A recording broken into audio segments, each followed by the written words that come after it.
آئینی ترامیم ان ایوانوں کا جمہوری حق ہوتا ہے۔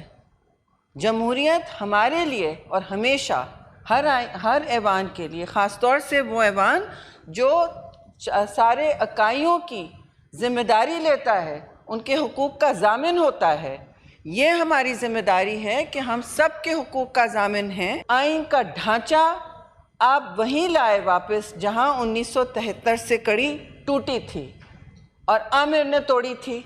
وہ پاکستان پیپلز پارٹی ہی حکومت لے کے آئی۔ اگر آپ کہتے ہیں کہ NFC ایوارڈ پاکستان پیپلز پارٹی لے کے آئی جس میں صوبوں کو حقوق مل گئے، ٹیکسیشن کے کچھ ملے، تو واپس اگر لینا چاہتے ہیں تو یہ آپ کا خیال ہے ہم سے بات نہیں کی گئی تھی؟ جی سر، میں غصے میں تو نہیں ہوں نا، آپ کو میری شکل سے پتہ چل جاتا ہے میں غصے میں ہوں گی۔ نہیں، غصے کا دن ہی نہیں ہے یہ، کیونکہ خاص طور سے ہمارے لیے یہ کنسنسس کا دن ہے، اور پاکستان پیپلز پارٹی کے حوالے سے میں یہ کہوں گی کہ ذرا سا پیچھے ہٹ کے مطالعہ کر لیں، شاید کچھ کمی بیشی آپ کی نظر میں بھی رہ گئی ہوگی۔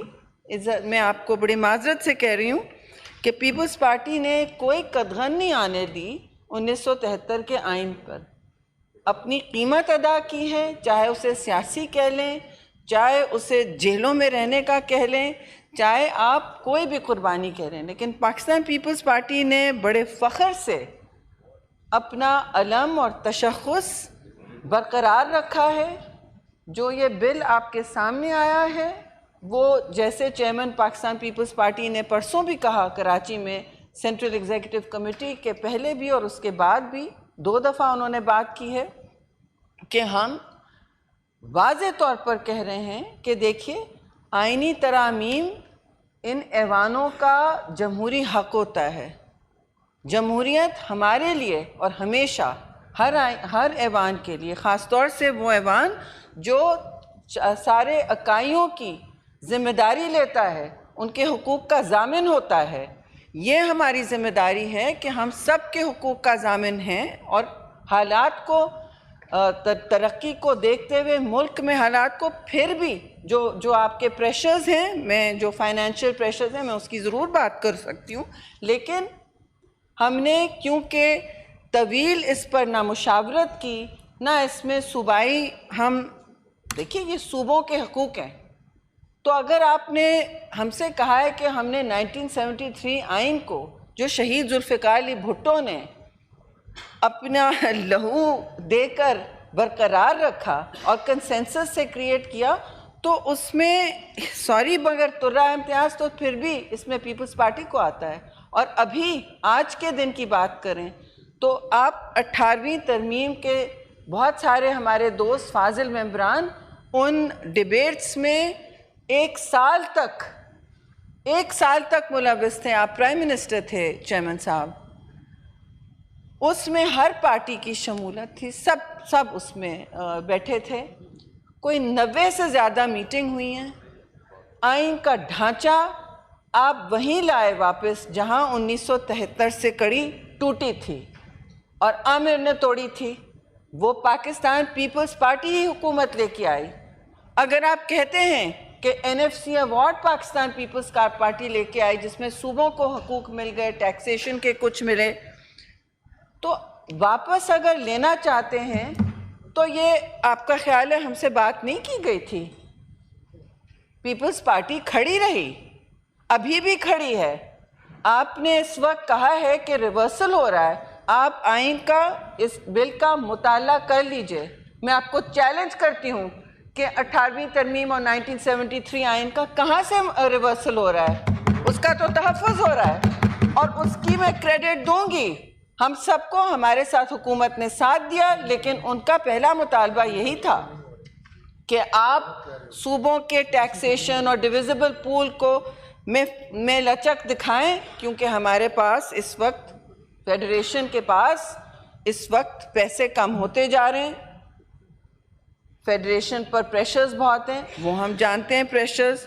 تو ہم نے کہا بعد میں آپ تجاویز، فسکل پریشرز کم کرنے کی ہم بہت ساری آپ کو تجاویز دے سکتے ہیں۔ میں آپ کو بغیر کسی سے چیک کیے بتا سکتی ہوں جی کہ آپ ابھی دیکھ لیں کہ آپ کے بجٹ جو ہے، بجٹ کی بات ہو رہی تھی، اصل ایشو پاکستان کے وسائل کا ہے، ان کے تقسیم کا ہے، اور ان پر ٹیکسیشن کا حق کون رکھتا ہے، ان کی نمائندگی کون کرتا ہے۔ یہ بنیادی عمرانی معاہدہ تھا جو پیپلز پارٹی نے تب بھی برقرار رکھا، بحال کیا اپنا لہو دے کے، سولی پر چڑھ کے، اور پھر قائم ہیں۔ اس میں کوئی چیئرمین صاحب ہماری طرف سے فنڈامنٹلزم نہیں ہے، یہ ہمارا بنیادی ایک یہ بلیف ہے، یہ تشخص ہے پیپلز پارٹی کا کہ ہم پیپلز ریپرزنٹیشن کو بہت اہم سمجھتے ہیں۔ ہماری وجہ سے یہاں کھلی ڈیبیٹ ہو رہی ہے، ہماری وجہ سے آپ توجہ دیں گے میرے بھائی، دونوں میرے بلوچستان کے دوست ہیں، آپ توجہ دیں کہ آپ ہماری وجہ سے اور حکومت سے ہم نے التجا کی کہ لمبی ڈیبیٹ چلائیں، کہیں ایسا نہ لگے، اور ان کا شاید انٹینشن بھی نہیں تھا، کہیں ایسا نہ لگے کہ ہم بیٹھ کے 4 لوگ ایک کمرے میں کچھ طے کر لیں۔ نہیں، یہ پارلیمان ربر سٹیمپ نہیں ہے۔ یہ اسی لیے 26ویں ترمیم میں تو ہم نے طویل ڈسکشن کیا، لیکن ہماری کوشش تھی اسی لیے کہ سینٹ سے شروع ہو، سینٹ کی کمیٹیز لیڈ کریں، اس میں 4 صوبوں کی پوری نمائندگی ہوتی ہے، اور پھر نیشنل اسمبلی کی بھی چیئرمین نے آج اناؤنس کی کہ وہ بھی جوائن کریں۔ اس میں یہ بھی دعوت دی گئی، بار بار دی گئی، کہ اپوزیشن حسن ہے جمہوریت کا اور ایوانوں کا، وہ حصہ لیں اور ہم سے سبق سیکھیں، ہم سے سبق سیکھیں پیپلز پارٹی سے، جہاں محترمہ شہید نے ایک الیکشن بوائیکاٹ کیا تھا، آپ کو یاد ہوگا چیئرمین صاحب، انہوں نے پبلک میں بار بار کہا اور ہمیں سبق دلایا کہ ایوانوں کا اور نمائندگی کا فورم آپ نہیں چھوڑتے، آپ جتنا بھی اس سے ناجائز سمجھیں، لیکن آپ کی پہنچ ایوان تک ہوتی ہے اور آپ کی ذمہ داری ایوان میں ہونا ہوتی ہے۔ 85 کا الیکشن ہم نے بوائیکاٹ کیا، اس کے بہت ہم نے قیمت ادا کی، اور محترمہ نے بار بار کہا شہید کو اللہ جنت نصیب کرے ہر درجات، انہوں نے بار بار کہا کہ ہم کبھی پھر یہ غلطی نہیں کریں گے۔ انہوں نے میرے سامنے دوسری ایک جماعت کو بھی ایڈوائز کیا جو بوائیکاٹ پر لگے ہوئے تھے اس وقت، کہ نہ کریں، آپ ہمارے مخالف ضرور ہوں لیکن بوائیکاٹ نہ کریں، ایوانوں میں جتنی جمہوری آوازیں اور ریپرزنٹیشن اور نمائندگی ہوگی، اسی طرح جمہوریت جیسی بھی ہے جب بھی ٹوٹتی ہے اسے جوڑنے میں بڑا وقت لگتا ہے، تو ہم جوڑ رہے ہیں، یہاں کسی چیز کا ریورسل نہیں ہو رہا میرے دوست، میرے فاضل دوست، یہاں کسی چیز کا ریورسل نہیں ہو رہا۔ جہاں تک چارٹر آف ڈیموکریسی کی بات ہے، یہ بھی ہمارا ایک معاہدہ تھا نواز لیگ کے ساتھ، اور اس میں کانسٹیٹیوشنل کورٹ، چیئرمین صاحب آپ کو یاد ہے، پہلے نمبر پہ تھا۔ وہ ہمارا وعدہ ہے، وہ ہمیں پورے کرنے کا حق ہے۔ آپ کو اس میں کچھ اضافے کرنے، آپ کمیٹی میں بیٹھیے، آپ آگے آئیں اور کہیں کہ ہمیں یہ چاہیے، ہمیں وہ چاہیے، ہم کیوں نہیں سنیں گے، کیوں نہیں آپ کی باتوں کو آگے لے جائیں گے۔ کمیٹیوں کا حسن اور اپوزیشن کا بھی یہی ہوتا ہے۔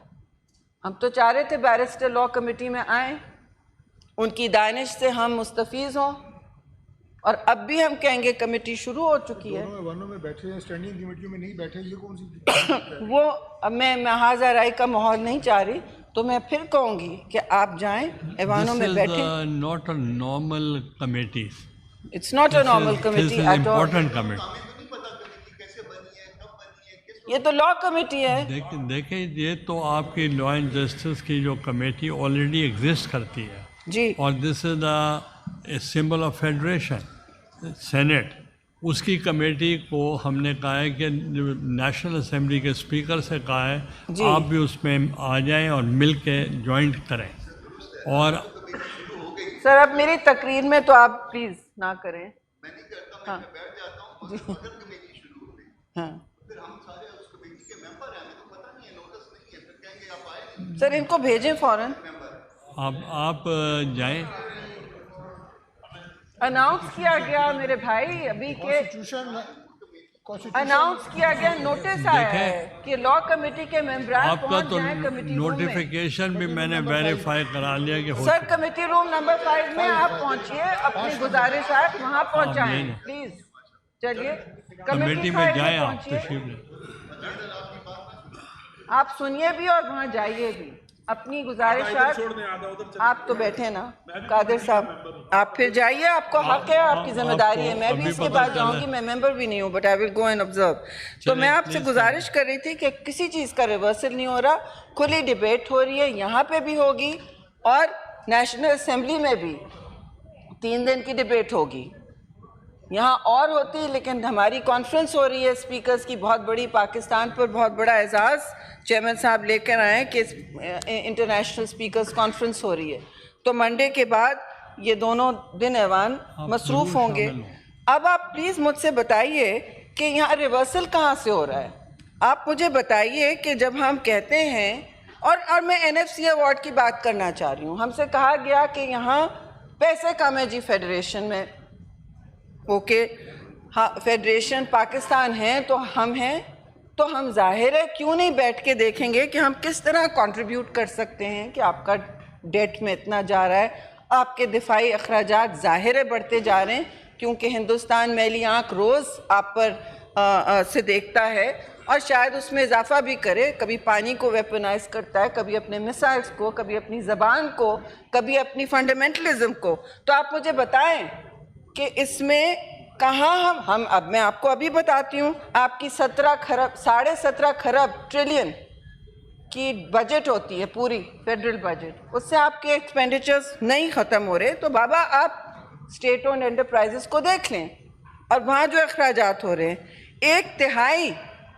1/3 پوری فیڈرل بجٹ کا یہ ایس او ایز کی بلیڈنگ ہے, ہیموریجنگ ہے. You are spending 5.8 trillion hemorrhage on SOEs. اور SOEs بھی اونے پونے نہیں ڈیزالو کی جاتی. ایک طریقہ کار ہوتا ہے, بھائی ہمیں بتا دیں, ہم کرتے ہیں کس طرح لوگوں کو نوکریاں دلوانی ہے پرائیویٹ سیکٹر میں, کس طرح ان کو سافٹ لینڈنگ دینی ہے. یہ حالات اس وقت, یوٹیلیٹی سٹورز آپ نے ہم سے کہا نہیں بند ہو رہے, بند ہو گئے. لوگ سڑکوں پر بغیر کسی نوٹس پر, بغیر کسی کمپنسیشن کے. بھائی غریب کا ہمیں سوچنا پڑے گا. یہ ملک کے جو اس وقت انفلیشنری حالات ہیں, وہ آپ جتنا بھی قابو پا لیں, جو ڈیولپمنٹ دنیا میں اس وقت چل رہی ہے, غریب لوگوں کے لیے سب سے زیادہ متوسط طبقے کے لیے بھی